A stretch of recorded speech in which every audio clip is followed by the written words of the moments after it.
네, 안녕하세요. 네, 안녕하세요.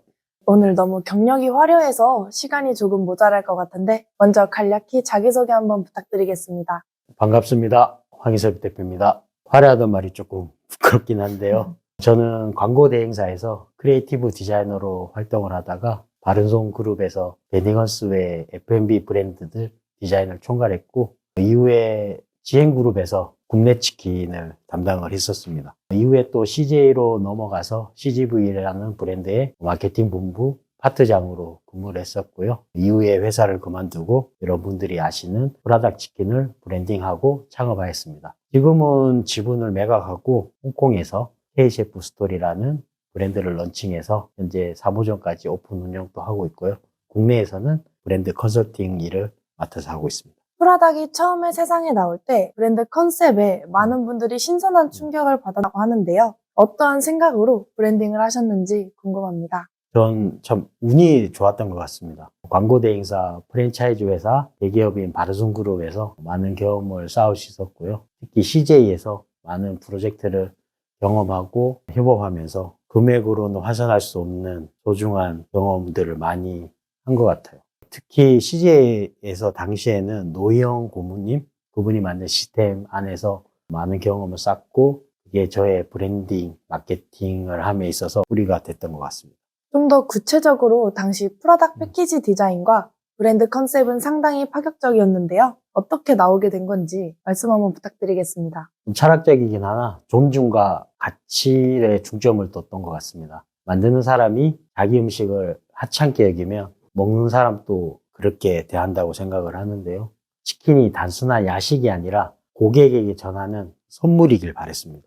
포장지 하나 바꿨을 뿐인데 고객들의 태도와 생각이 많이 달라지더라고요. 그때 많이 깨달았습니다.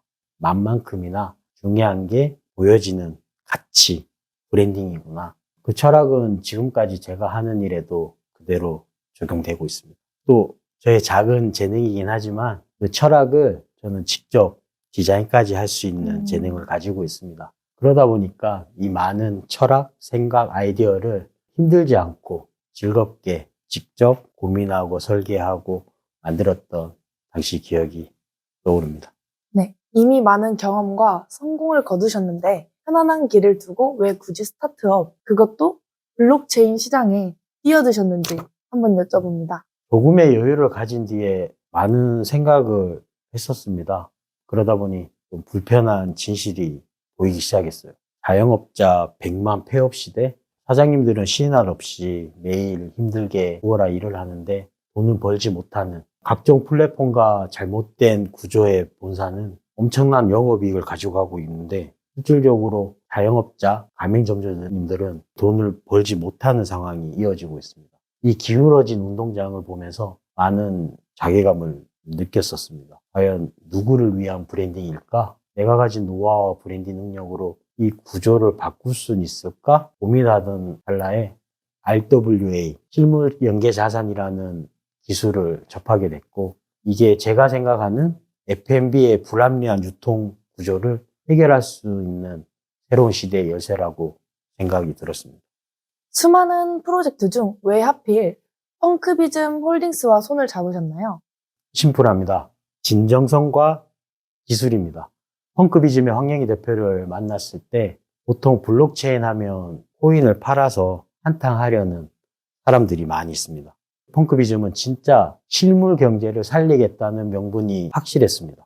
무엇보다 제가 제일 싫어하는 먹튀나 사기를 완전히 차단하는 기술적 시스템을 갖추고 있었고, 그에 많은 대화를 나눈 후 결심했습니다. 기술은 펑크비즘 당신들이 되라. 나는 흥행, 즉 새로운 시대의 브랜딩을 책임지겠다. 그래서 손을 잡게 된 것 같습니다.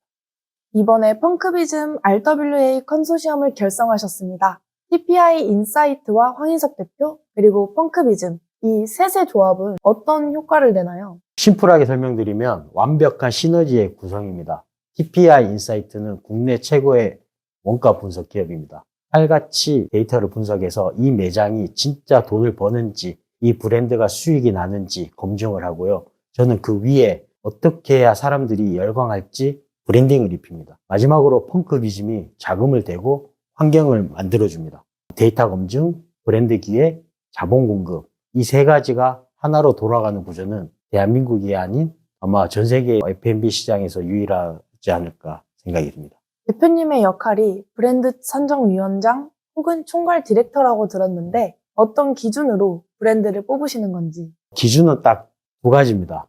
첫째, 투명한가. 아무리 매출이 좋아도 장부가 불투명하면 탈락입니다. 둘째, 철학적일 수는 있는데 토리가 있는가? 쉽게 운이 좋아서 이익을 내는 매장이나 브랜드는 역시 탈락입니다. 하지만 뭔가의 스토리가 존재하고 있다면, 부족하다면 제가 리터치해서 펑키비즘이라는 무대에 세워서 키워나갈 생각입니다. 제 이름을 걸고 좋은 매장, 좋은 브랜드들만 선별하고 키울 것입니다.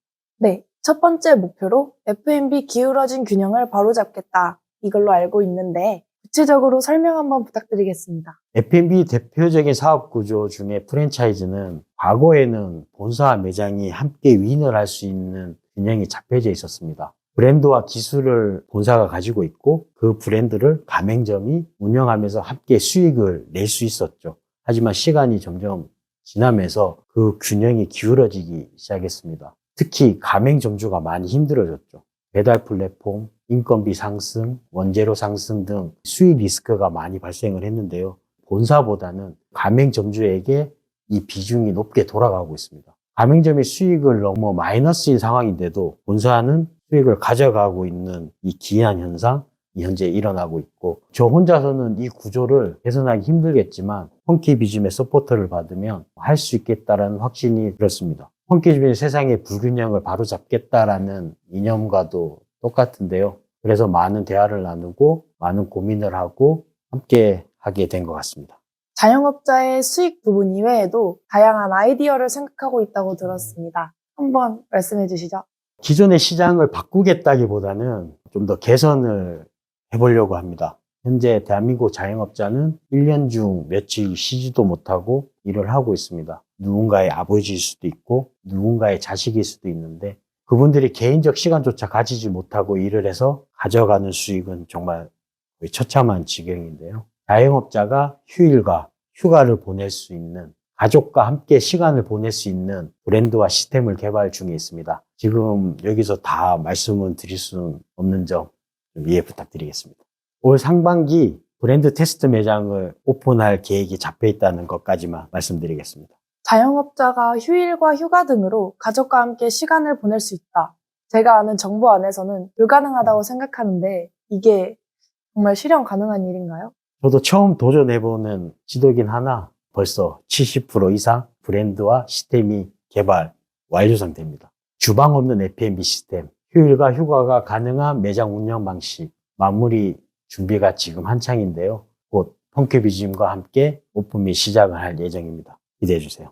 펑크비즘은 투자자가 아니라 마케팅 앰버서더라는 표현을 쓰고 있는데요. 이게 어떤 의미인지 설명 한번 부탁드리겠습니다. 기존의 투자는 돈을 넣고 언제 오르나 기도만 하는 거였죠. 펑크비즘은 다릅니다. 여러분은 매장의 서포터즈가 되는 것이고 내가 산 NFT 매장에 가서 밥을 먹고 SNS에 여기 맛있어 라고 올리면 그게 매출로 이어지고 그 혜택이 다시 나에게 VIP 할인이나 리워드로 돌아옵니다. 소비자가 곧 마케터이자 주인이 되는 선순환 구조를 만드는 거라고 생각하고 있습니다. 마지막으로 대표님이 꿈꾸는 펑크비즘과 F&B의 미래는 어떤 모습일까요? 가능할지 모르겠으나 F&B 국경을 없애는 겁니다. 한국의 레스토랑을 뉴욕의 펑키비즘 홀더가 응원하고 인도네시아의 펑키 콩즈 카페를 한국 홀더가 방문하는 세상. 전 세계의 맛집들이 펑크비즘이라는 블록체인 고속도로 위에서 연결되는 그림을 그립니다. 그 길을 닦는데 저의 모든 노하우와 경험을 쏟아부을 예정입니다. 시청자분들 그리고 예비 앰버서더분들께 한마디 부탁드리겠습니다. 세상이 바뀌었습니다. 예전에 맛집에 줄을 서서 기다렸다면 이제는 그 맛집의 성장을 함께 만드는 그런 시대인 것 같습니다. 프라닭이 치킨의 상식을 깼듯이 저와 펑크비즘은 자본의 상식을 깰 겁니다. 가장 투명하고 가장 힙하고 가장 안전하게 설계된 이 판에 여러분들을 초대하고 싶습니다. 그렇다면 눈여겨보고 계신 펑크비즘 마케팅 앰버서더의 다음 카테고리가 혹시 있을까요? K 디저트, 파인다이닝의 대중화 쪽을 고민하고 있습니다. 요즘 외국인들이 한국에 오면 성수동 카페거리부터 갑니다. 줄 서서 먹는 베이글, 도넛, 약과 이런 힙한 디저트 브랜드들이 RWA로 가져올 생각입니다. 커피 한 잔을 마셔도 내가 엠버서드의 매장에서 마시는 경험 곧 만들어 드리겠습니다. 이미 완성된 대형 프랜차이즈만 데려오는 걸까요? 숨겨진 맛집도 발굴하시는 건가요?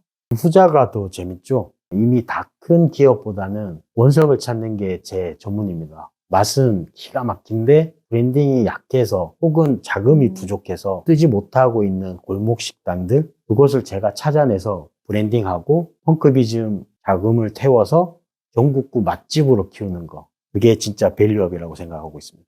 F&B 아이템을 고를 때 이것 하나는 절대 타협 안 한다 라는 기준이 혹시 있을까요? 앞서 말씀드렸듯이 스토리입니다. 맛있는 건 기본이고요. 사장님의 철학이든 그 음식이 탄생한 배경이든 사람들의 마음을 움직일 스토리, 이야기가 있어야 됩니다. 스토리가 만약에 부족하거나 없으면 제가 붙어서라도 그 스토리를 만들어낼 것입니다. 팬덤은 맛이 아니라 스토리에 열광하니까요. 펑크비즘이 인도네시아 등 동남아에서도 강세입니다. K푸드의 시너지를 혹시 어떻게 보고 있을까요? 과연 폭발적이죠. 지금 동남아에서는 K푸드는 하나의 종교나 다름없습니다. 제가 구상하는 건 역수출 모델입니다.